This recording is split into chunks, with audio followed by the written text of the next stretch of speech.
Bienvenidos a nuestra inmersión en Kafka en la orilla de Haruki Murakami. Sabemos que te apasiona la obra de este autor, Sí, que tienes ganas de explorar las profundidades de esta novela. claro, Una- una obra fascinante, desde Bien. luego, publicada en 2002, Ajá. que no solo cautivó a lectores de todo el mundo, Sí. sino que también consolidó a Murakami como uno de los autores contemporáneos más importantes. Lo que más me llama la atención, personalmente, Sí, es esa atmósfera tan característica de Murakami. ¿verdad? Realismo mágico, pero mezclado con elementos de la psicología, la filosofía, Exacto. incluso la mitología. Exacto, y todo ello envuelto en un estilo narrativo tan simbólico y Sí. enigmático Ya. que invita a múltiples interpretaciones.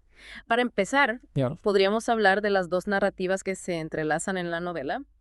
Por un lado, tenemos a Kafka Tamura, un adolescente que huye de casa para escapar de una terrible profecía. Está destinado a matar a su padre y, bueno, ya sabes, Sí. a tener una relación incestuosa con su madre. Es una premisa que te atrapa desde el primer momento. La verdad es que sí. Kafka termina en un pequeño pueblo y encuentra refugio en una biblioteca privada, Ajá. dirigida por la enigmática señorita Saeki. Y la trama se complica cuando Kafka empieza a sospechar que la señorita Saeki podría ser su madre. Claro. Murakami juega con la tensión, Sí. con la duda, y nos mantiene en vilo preguntándonos si la profecía se cumplirá o no. Y mientras Kafka se debate con estos dilemas, aparece otro elemento que nos recuerda que estamos en el universo Murakami, Sí. el chico llamado Cuervo, Ujú. una especie de guía espiritual de Kafka. ¿Qué te parece esta figura? El chico llamado Cuervo es un claro ejemplo del uso del surrealismo en la obra de Murakami. Podríamos interpretarlo como la voz de la intuición de Kafka o incluso como una representación de su subconsciente. Mientras Kafka se enfrenta a sus demonios internos, en paralelo se desarrolla la historia de Satoru Nakata, Ajá. un anciano con una peculiaridad. Puede hablar con los gatos. Nakata es un personaje entrañable, un hombre sencillo, con una mente casi infantil. Que sufrió un extraño accidente de niño que le dejó con la memoria en blanco y con esta curiosa habilidad para comunicarse con los felinos, su viaje comienza buscando a un gato perdido, Ajá. pero pronto se ve envuelto en una serie de eventos inexplicables que lo llevan a cruzar su camino con Kafka. Lo que me fascina de la novela es cómo Murakami conecta las historias de dos personajes tan distintos, aparentemente sin nada en común. Aunque sus vidas y perspectivas son completamente diferentes, Sí. Kafka y Nakata están unidos por la búsqueda de la identidad y la exploración del destino. Nakata. Con su sabiduría intuitiva, actúa como un contrapunto a las luchas intelectuales de Kafka. Es como si Murakami nos estuviera mostrando dos caras de la misma moneda. La razón y la intuición, el intelecto y la sabiduría del corazón. Exactamente.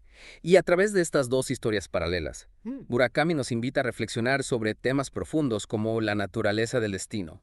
¿Estamos realmente condenados a seguir un camino preestablecido? Ya. ¿O tenemos la capacidad de desafiar nuestra propia historia? Es una pregunta que resuena con la experiencia humana universal. Y eso me lleva a otro tema fundamental de la novela, la identidad. ¿Quiénes somos realmente?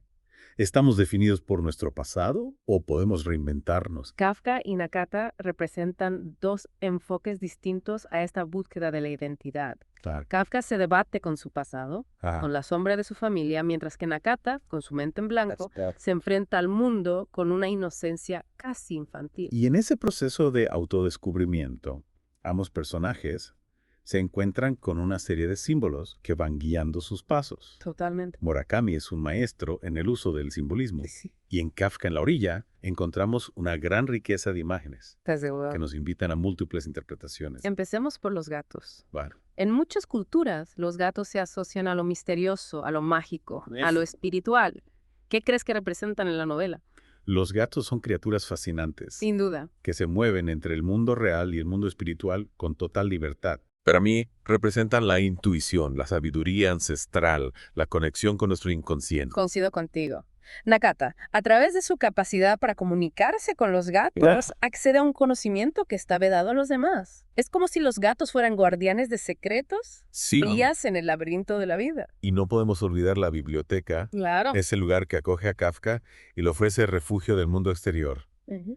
¿Qué simboliza la biblioteca para ti? La biblioteca es un espacio de conocimiento, de Pero sí, aprendizaje, de transformación. para Kafka, Ajá, se convierte en un santuario donde puede explorar su propia identidad, claro. enfrentarse a sus miedos y encontrar respuestas a las preguntas que lo atormentan. Es un lugar que le permite conectar con su mundo interior, con la parte más profunda de su ser. Y hablando de conectar con lo más profundo, no podemos olvidar la piedra mágica que aparece en la historia de Nakata. Cierto. Este objeto, con la capacidad de abrir un portal a otro mundo, Ajá. es un símbolo de la posibilidad de trascender la realidad cotidiana. Me intriga esa idea de trascender la realidad. ¿A qué tipo de mundo crees que da acceso a la piedra? Podríamos interpretarlo como un mundo metafísico, un nivel superior de conciencia, o incluso como una representación del inconsciente colectivo, de ese espacio psíquico que todos compartimos, según Jung. Es como si Murakami nos estuviera diciendo que hay realidades ocultas, dimensiones que escapan a nuestra percepción habitual, pero que están ahí esperando a ser descubiertas. Y no podemos pasar por alto otro elemento simbólico que aparece en la novela, el bosque. Kafka se adentra en el bosque en busca de respuestas, de refugio del mundo exterior. ¿Qué te evoca a ti la imagen del bosque? Para mí el bosque representa el subconsciente.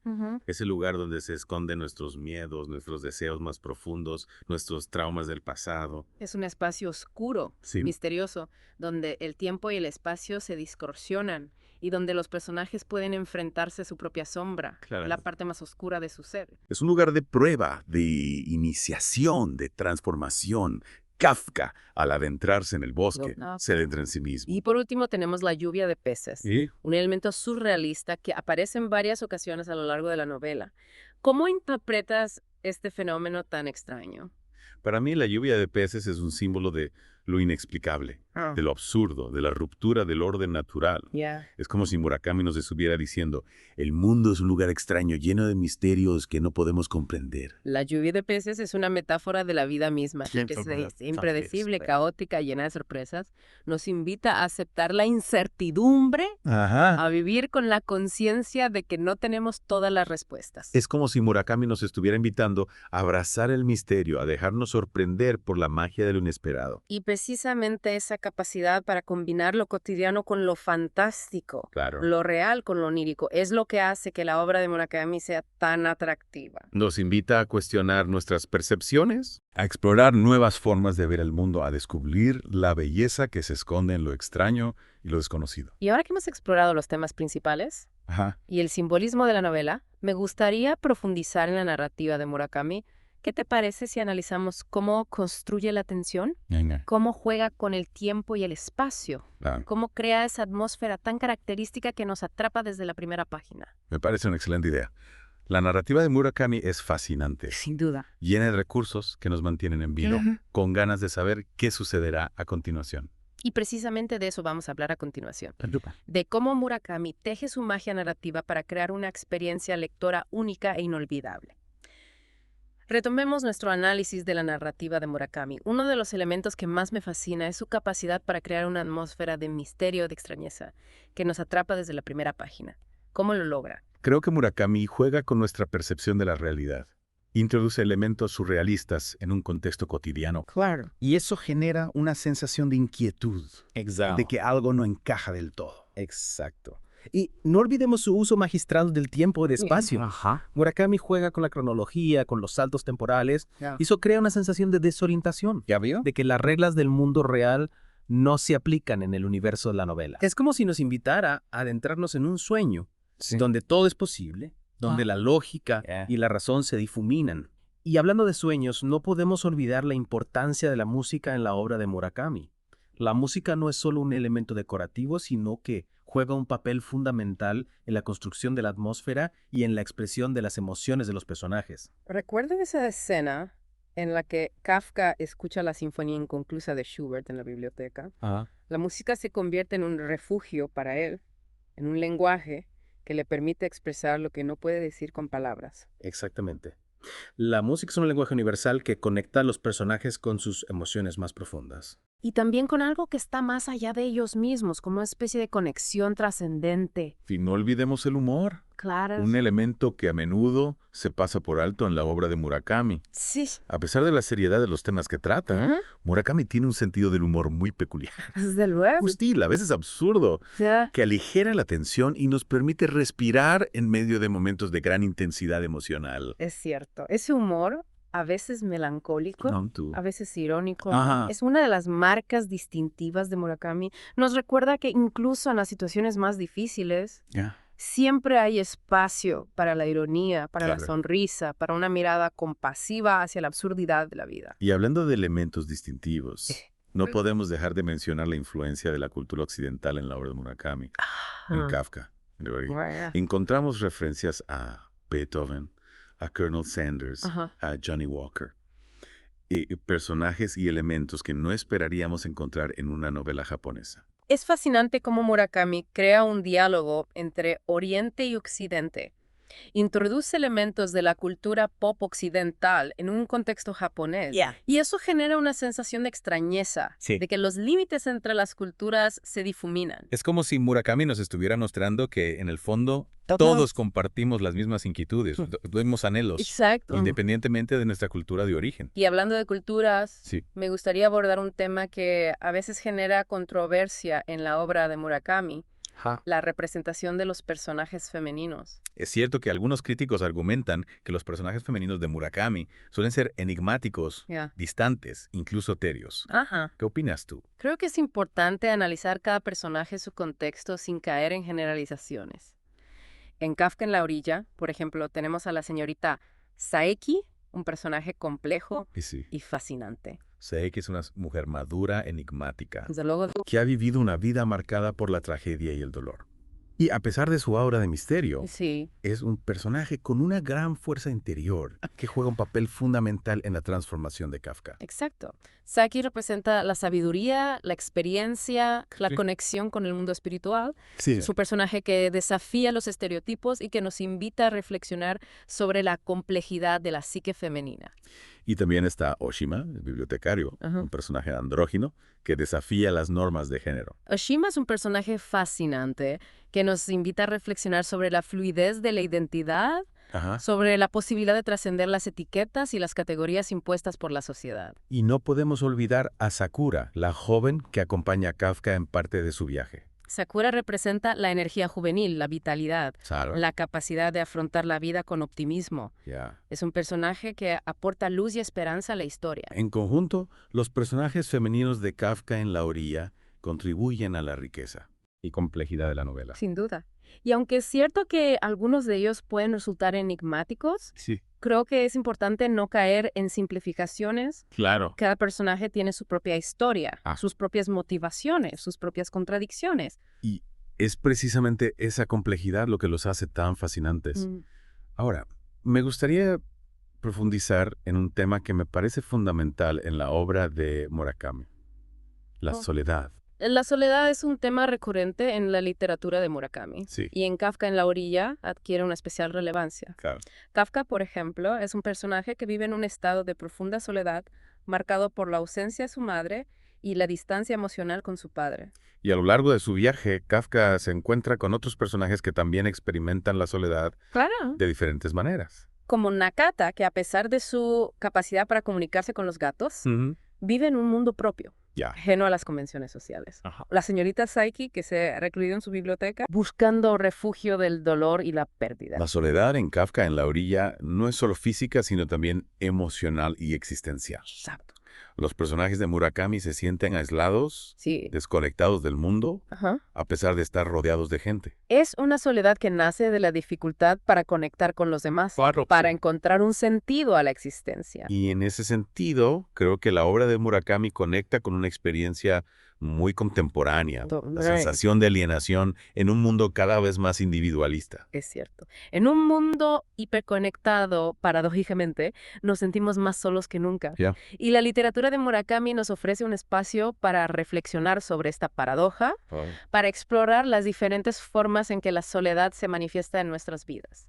Y también nos ofrece la posibilidad de conectar con otros Claro. a través de la experiencia compartida de la lectura. Exacto. La literatura, como la música, Puede ser un puente que nos une a otros seres humanos, que nos hace sentir menos solos en un mundo a veces hostil. Y en ese sentido, creo que la obra de Murakami tiene un gran valor terapéutico. Estoy de acuerdo.